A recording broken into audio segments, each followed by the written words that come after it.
sometimes you're fulfilling a role that doesn't need fulfilling because it's already being done. So then you miss out where actually you're needed. And then secondly, another thing I was saying to like mum earlier, yeah, is that men in society, you don't have to taught to be providers, right? And I'm just talking about just financially. So I was saying like a woman will leave a man, even though he's doing all, and he said he's doing all the right things. I pay the bills, I do what I've got to do, I come home, but you miss out on the maintenance of the quality time, the emotional stuff, the mental stuff, the spiritual stuff, or etc. Whatever you need for your relationship. So it doesn't matter if you feel like I haven't cheated on her, I haven't disrespected her, but that's not the problem. The problem is you haven't filled in the spaces that I need. You haven't filled the voids or where you needed to be, because you're following society's men need to pay bills and men need to do this, men need to buy you gifts. But then at the same time, within that same conversation, you also can do it. No, of course. Are we going to share the responsibility? And if we are, that's fine. Then you have to have the open line. It comes down to communication. So if you're saying that part's missing, because again, it is easy to miss, because the difference is, not to compare you two, but if I was with you for a couple of years, and then I dated you, you could basically say the same things as girls, but it'd be completely different. And that's what we're dealing with. So you both say, oh, we just want time.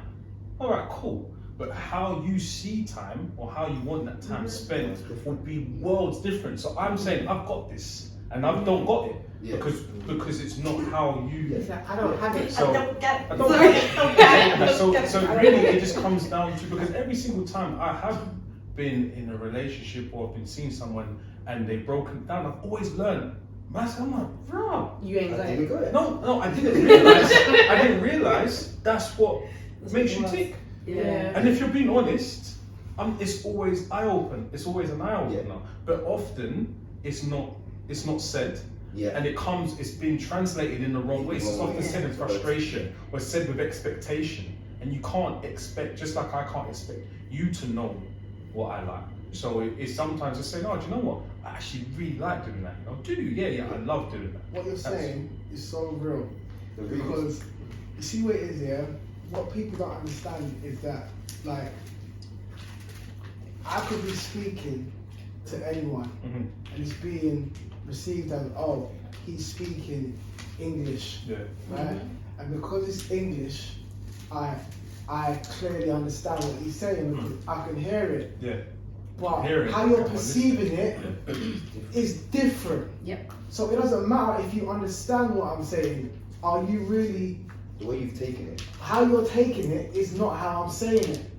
And I think, unfortunately, that's something that we haven't understand. And also, that's not something that we're taught in school. That's the massive part. We're never told about There's never perception. How do you relate to each other? What about perceiving? Oh, what is the idea around perception? Like, right. How do you receive it? It's all about if you can speak English, then that's it. we're all done. But the perception changes that completely, because if I'm saying something and you don't understand, I might as well be speaking an entire different language. A massive exercise people have done is to take one word and say, right, cool. And take one word and want you lot all to say what you think that word means to you with one word. And I guarantee you all of ours will be different. So she might just say, how do you express love? Or to give one word, and love is love, apparently, but all of our descriptive words will be completely different. Are we wrong? No. The problem relationships have is not allowing the space and the time without the I guess the annoyance and the ego. So if she says to me, babe, I explained, I kind of like when you do that, or I like this done a certain way, without the annoyance and time, because again, you're used to it being one way. Someone ain't gonna get it perfect straight away. So we need to work together to understand, as long as this person has the right intentions, obviously you're not a carpet. So I'm not gonna say you should let someone do what they want, but it's allowing space to say, oh yeah, I'm still getting to know you. I feel like society has created millions of models of their hierarchy, which is someone's in control Mhm. and someone has to take orders. Yeah. That's very much the model of most relationships in society, and I don't just mean like sexual, Yeah. romanticized You mean type thing. generally. I'm talking about relationships. Yeah. It's like, yo, someone's in control of the situation, and someone dictates how this situation turns out, Yeah. and someone is under the illusion that it's an equal thing, but really someone else is actually ruling it. I mean, don't get me wrong. When I say this, I know a man's not really peeping what I'm saying, because to realize that your relationship is a model of the system itself, which is based on oppression and corruption, that's difficult for someone to Yeah, like you're too admit, because the programs that you're running under is corrupted. Yeah. How much of that do you need people to understand? I believe Yeah.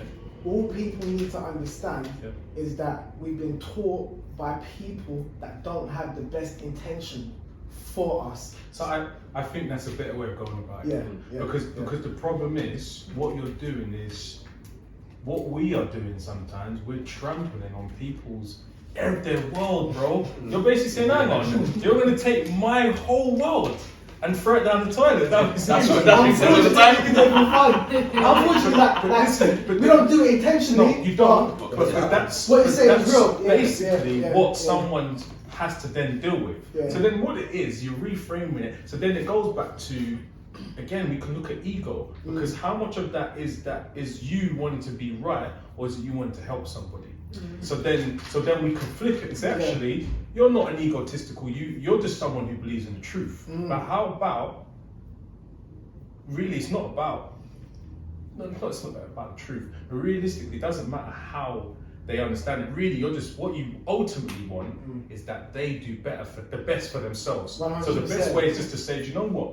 It's being open-minded to understand that what you understand of a relationship, question where that notion came from. Yeah. And I look at it like, sometimes, unfortunately, our parents may not have had the best relationships. Yeah. Our friends may not have the best relationships. So I think to myself, well, what do I really know about a relationship? Yeah. Really, like, honestly, what For real. where's it come from? Yeah, yeah. Sometimes, you know, Where do I especially like a lot of the stuff, like as we've gotten older, you know, the whole thing about men loving gal and having multiple gal, where did that come from? Like, is it nature or nurture? Whose ideology is that, and why do so much people subscribe to it? Yeah. So it's there's lots of things that come with that. So when I look at relationship, I think, well, I was never taught it. I didn't have the best examples How of can it. I know? How can I know? Yeah. So you've kind of got to understand, well, and then the deeper thing is everything I do in front of my kid, that then frames her one. So then I'm saying everything I have the relationship with my daughter, she's then gonna be here in 10 years' time saying, man ain't this and man ain't that, based on what I show her what a man is, or I show her how to think or how to navigate in relationships. So